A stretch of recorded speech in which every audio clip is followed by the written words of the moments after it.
ओम श्री परमात्मने नमः। श्रीमद् भगवद गीता चौथे अध्याय का महात्म्य। श्री भगवान कहते हैं, प्रिय, अब मैं चौथे अध्याय का महात्म्य बतलाता हूं, सुनो। भागीरथी के तट पर वाराणसी, बनारस नाम की एक पुरी है। वहां विश्वनाथ जी के मंदिर में भरत नाम के एक योगनिष्ठ महात्मा रहते थे, जो प्रतिदिन आत्मचिंतन में तत्पर हो आदर पूर्वक गीता के चतुर्थ अध्याय का पाठ किया करते थे। उसके अभ्यास से उनका अंतःकरण निर्मल हो गया था। वे शीतोष्ण आदि द्वंद्वों से कभी व्यथित नहीं होते थे। एक समय की बात है, वे तपोधन नगर की सीमा में स्थित देवताओं का दर्शन करने की इच्छा से भ्रमण करते हुए नगर से बाहर निकल गए। वहां बेर के 2 वृक्ष थे। उन्हीं की जड़ में वे विश्राम करने लगे। एक वृक्ष की जड़ में उन्होंने अपना मस्तक रखा था और दूसरे वृक्ष के मूल में उनका पैर टिका हुआ था। थोड़ी देर बाद जब वे तपस्वी चले गए, तब बेर के वे दोनों वृक्ष 5-6 दिनों के भीतर ही सूख गए। उनमें पत्ते और डालियां भी नहीं रह गईं। तत्पश्चात वे दोनों वृक्ष कहीं ब्राह्मण के पवित्र गृह में 2 कन्याओं के रूप में उत्पन्न हुए। वे दोनों कन्याएं जब बढ़कर 7 वर्ष की हो गईं, तब एक दिन उन्होंने दूर देशों से घूमकर आते हुए भरत मुनि को देखा। उन्हें देखते ही वे दोनों उनके चरणों में पड़ गई और मीठी वाणी में बोली, मुने, आपकी ही कृपा से हम दोनों का उद्धार हुआ है। हमने बेर की योनि त्याग कर मानव शरीर प्राप्त किया है। उनके इस प्रकार कहने पर मुनि को बड़ा विस्मय हुआ। उन्होंने पूछा, पुत्रियों, मैंने कब और किस साधन से तुम्हें मुक्त किया था? साथ ही यह भी बताओ कि तुम्हारे बेर होने के क्या कारण था, क्योंकि इस विषय में मुझे कुछ भी ज्ञान नहीं है। तब वे कन्याएं पहले उन्हें अपने बेर हो जाने का कारण बतलाती हुई बोली, मुने, गोदावरी नदी के तट पर छिन्नपाप नाम का एक उत्तम तीर्थ है, जो मनुष्यों को पुण्य प्रदान करने वाला है। वह पावनता की चरम सीमा पर पहुंचा हुआ है। उस तीर्थ में सत्यतपा नामक एक तपस्वी बड़ी कठोर तपस्या कर रहे थे।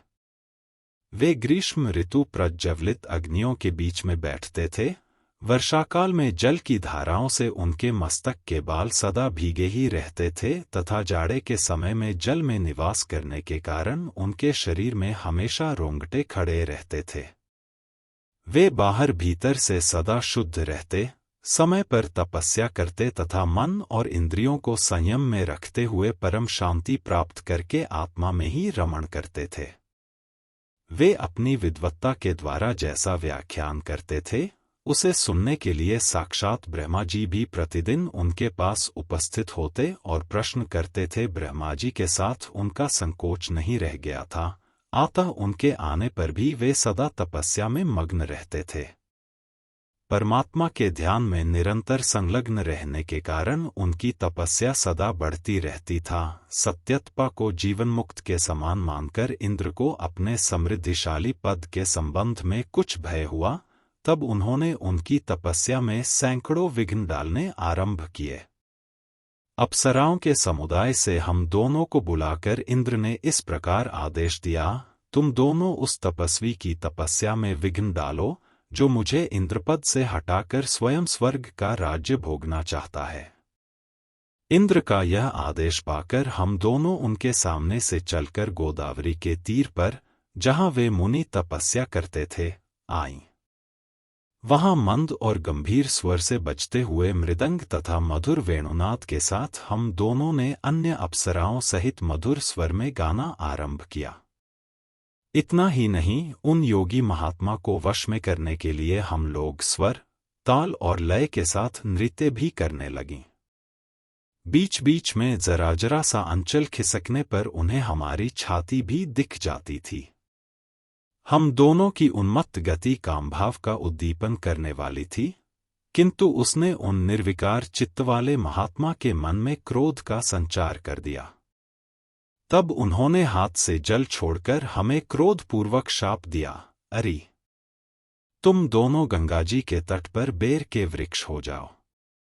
यह सुनकर हम लोगों ने बड़ी विनय के साथ कहा, महात्मन, हम दोनों पराधीन थीं, आता हमारे द्वारा जो दुष्कर्म बन गया है उसे आप क्षमा करें। यों कहकर हमने मुनि को प्रसन्न कर लिया। तब उन पवित्र चित्त वाले मुनि ने हमारे शापोद्धार की अवधि निश्चित करते हुए कहा, भरत मुनि के आने तक ही तुम पर यह शाप लागू होगा। उसके बाद तुम लोगों का मृत्युलोक में जन्म होगा और पूर्व जन्म की स्मृति बनी रहेगी। मुने, जिस समय हम दोनों बेर वृक्ष के रूप में खड़ी थीं, उस समय आपने हमारे समीप आकर गीता के 4 अध्याय का जप करते हुए हमारा उद्धार किया था। आता हम आपको प्रणाम करती हैं। आपने केवल शाप ही से नहीं, इस भयानक संसार से भी गीता के 4 अध्याय के पाठ द्वारा हमें मुक्त कर दिया। श्री भगवान कहते हैं, उन दोनों के इस प्रकार कहने पर मुनि बहुत ही प्रसन्न हुए और उनसे पूजित हो विदा लेकर जैसे आए थे वैसे ही चले गए तथा वे कन्याएं भी बड़े आदर के साथ प्रतिदिन गीता के 4 अध्याय का पाठ करने लगीं, जिससे उनका उद्धार हो गया। हमारे चैनल नित्या कुंज को लाइक करें, शेयर करें और सब्सक्राइब भी करें।